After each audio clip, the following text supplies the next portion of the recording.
This compulsory retirement and the increase of the age of retirement were already been approved by the House of Representatives and even the Senate. Under the, what bill was that? Under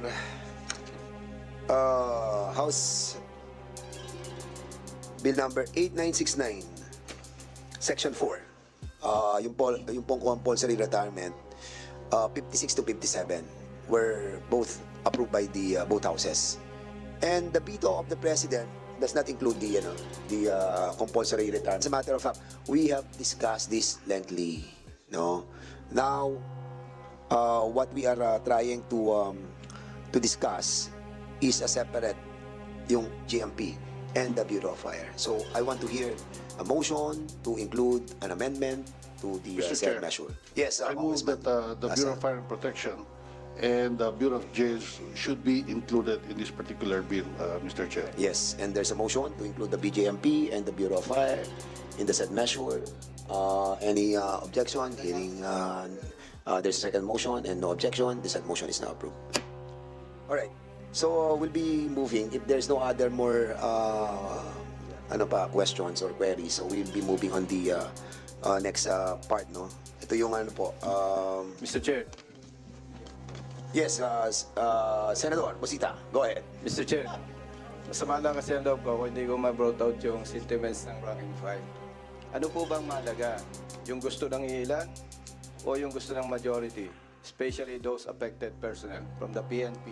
Isinama na po natin yung BGMP and Bureau of Fire. I think, in the interest of service, Mr. Chair, laging ang mahalaga dyan yung majority. Majority lagi, Mr. Chair. Hindi pwede yung ilan lamang. But of course, I respect the members, my colleagues, and the sponsor of this bill.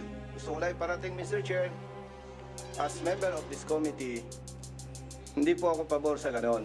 Dapat lagi ang iniisip natin yung moral and welfare ng marami, especially yung maliliit at mahirap natin mga kababayan. And I know, Mr. Chair, with respect to officers of the PNP present here this afternoon, iilan lang naman ang may gusto niyan eh. Now, we have to protect also the sponsor of this bill. How? Malaki bang problema, Mr. Chair, kung hintayin natin yung tamang survey? So kung lumabas is yes, majority, so be it. Hindi na ako mag-comment dito. Ang pinaparating ko dito, Mr. Chair, yung sentiments ng rank and file and their families. Dati akong pulis kaya alam ko So, I submit, Mr. Chair, kung ano po ang mapag-anuhan ng committee. Pero, ang sinasabi ko lamang dito, Mr. Chair, matagal ng problema yan Most of the time, ang nasusunod, yung iilan, hindi na i-consider yung maliliit, yung rank and file. Alam ko yan, Mr. Chair. Okay. Dami nang ang kapalpakan sana, wag nating madaliin, Mr. Chair. Ang ano ko lang naman, Mr. Chair, is to conduct proper survey. Okay, Congressman Bosita, with all due respect, yes, Mr. Chair. Kasi sinasabi mo na minamadali natin. We are not. As a matter of fact, we have discussed this lengthily. In the last year pa natin to, pinag-usapan natin ng mahaba to. Nagkaroon pa tayo ng joint committee hearing with Chairman Salceda, with Congresswoman Perer, and Congressman si Tupas, and myself, in order to really dissect every provision of the MUP bill, wherein we have approved the compulsory retirement. And we have invited a lot of resource persons. And as a matter of fact, Congressman Bosita, the House approved this compulsory retirement of 57. We approved in the plenary. And at the same time, the Senate approved it as well. Now, you are questioning the sentiments of the PNP organization. Yes. We have invited a lot of junior officers who are here today.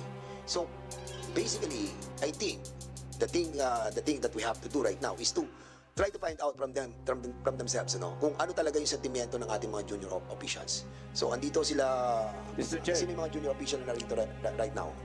Mr. Chair, if I may. Yes. Mr. Chair, galing ako sa PNP. Hmm. Hindi magsasabi ng totoo yan. And we cannot consider na Congressman just Bosita. because of 5 or 10 present here, yun na ba ang boses ng more than ilan general ako, sir, ang PNP personnel? We are 20,000 plus. Oh, Congressman Bosita, we Yes, respect. Mr. Chair. No. Listen, we respect your sentiment. yes. Lahat naman po Mr. tayo. Chair, No, wait. Not my sentiments. No. This is your sentiment according to the sentiments of the junior officials of our PNP. We understand that. Actually, hindi na naman po kayo nakakarinig ng ganyang mga sentimiento ng ating mga opisyales. Kahit ako. Marami rin sa mga opisyales na nagsasabi sa akin, ayaw nila. Totoo yun. But we are in this Congress, we are deliberating a measure, and this is being voted upon by the members of this committee. And after which, we bring this in the plenary, and the members are voting on it. And we have voted. And we have decided that this bill to become a law. And then, unfortunately, it was vetoed by the President.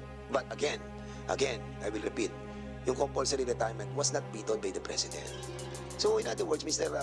Bosita, Congressman, Senator, nakikita ko yung sentimiento mo na naniniwala ako dyan. But we are in a democratic process that we have to follow what the committee and the plenary will decide on a measure. But now, sabi mo nga, ayaw mo natin Mr. pakinggan Chair. yung mga nandito kasi baka bias nga. That's the reason why we approve your motion directing the PNP to conduct a survey kahit na po aprobahan natin sa committee to. Why? Because pupunta pa na tayo sa plenary. And after which, nakita natin that the survey that was conducted by them, truly, honestly, and nakita natin talaga sentiments, then we put that in the plenary and find out that the sentiments of the totality of the PNP really is against the compulsory retirement. Mr. Chair. And that's the reason why we wanted to give credence to what you have moved a while ago. So with that, the chair would like to recognize Congressman Plaza. Yes, Mr. Chair. Actually, that's why I duly seconded the motion of Congressman Bosita, simply because a survey is a survey for us to have a better understanding on what is really happening on the ground.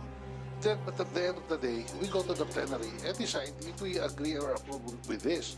Because it's unfair that the armed forces of the Philippines is the retirement age is 57, and the PNP is just PNP, BJNP, and so on and so forth, would be at 56 years old.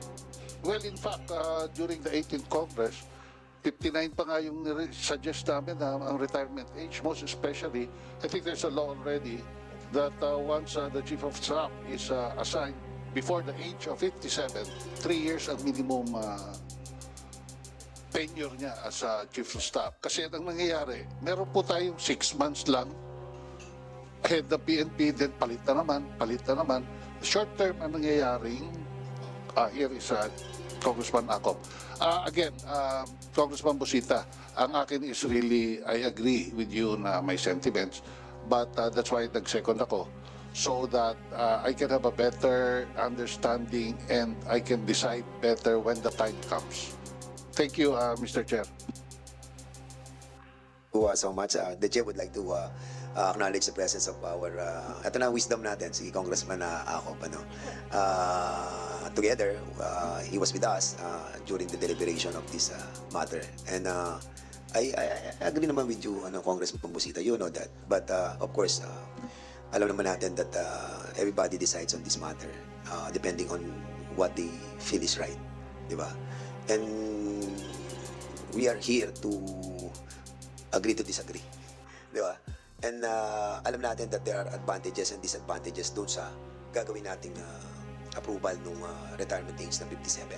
And we passed through that We passed through that na naaprubahan na po natin to nung pang joint committee hearing with Joey Salceda and Congressman Tupas. And mahaba yun, as I have said, para ma-recall din ni Congressman Akop yung pinagdaanan natin.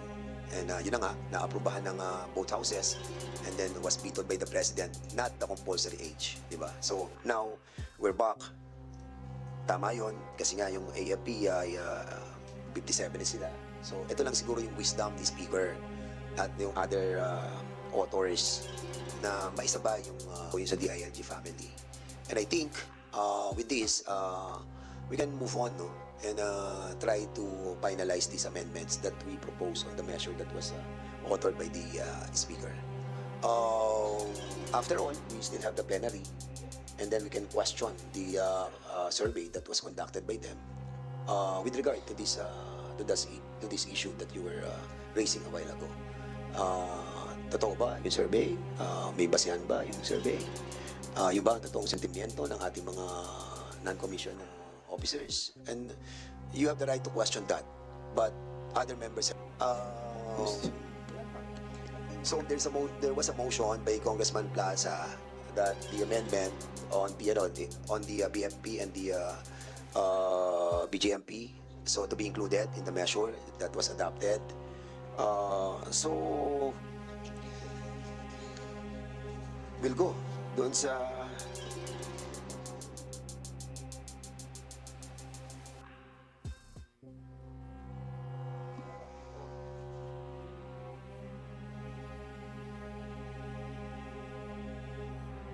Chairman.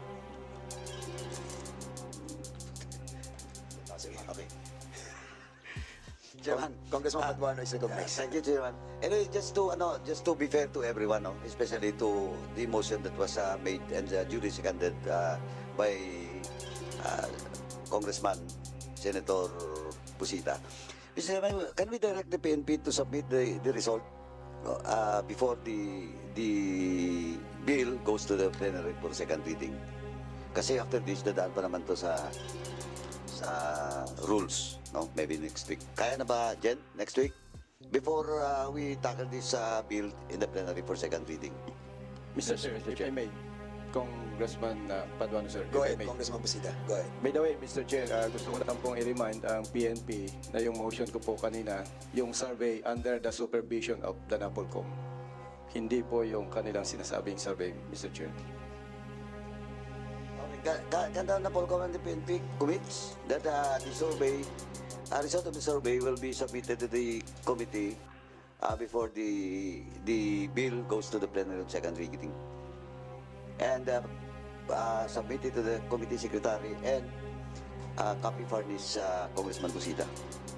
220,000 lang naman yung ating mga di ba? Yung strength ng ating organization. Mr. Chair, yes or no lang naman ang survey eh. Okay, magkano kayo what do you call this? Online survey or Viber group survey? Things like that. And as a matter of fact, kung halimbawa ang sentiments ng ating mga junior officers ay sabihin nila na they are against it, still, it might be considered by the Congress and it might not be considered by the Congress. Kasi ano din naman yan kasi babalansin mo din talaga eh. I think, Congressman, we need to recognize the wisdom of our Chairman Acop. Chairman Acop, siguro it's time for you to say something because you're the oldest and the senior. At alam na alam mo ang sentimiento ng ating mga kapulisan. And I think and I believe that this committee must hear your manifestation. Thank you, Mr. Chair. Magandang hapon po sa atin lahat. The way I understand it is that the Honorable Bosita, soon to be Senator, ay nag-object dun sa 57 years. Would that be correct? No, Mr. Chair.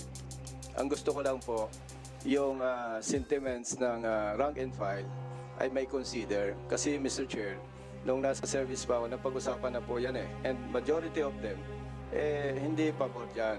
And yesterday, Mr. Chair, when I received the notice, ang dami kong tinawagan, lahat po sila hindi pumapabor. Ang motion ko lang, Mr. Chair, is to conduct survey under the supervision of NAPOLCOM so that yung interest, Mr. Chair, ng rank and file ay may consider natin. Kasi po, ang interest ng ang wisdom ng sponsor is to protect the moral and welfare of PNP personnel. Eh, paano naman, Mr. Chair?